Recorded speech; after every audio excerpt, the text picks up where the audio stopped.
This is Google Pixel 8a, and today I'll show how you can turn on the safe mode on this device.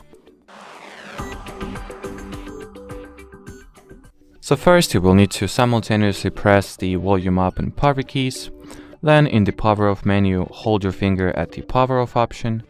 Then you'll receive this reboot to safe mode dialog window, so hit the OK and wait for your system to restart. And once the phone is rebooted, it will, enter the safe mode. Let's wait for that.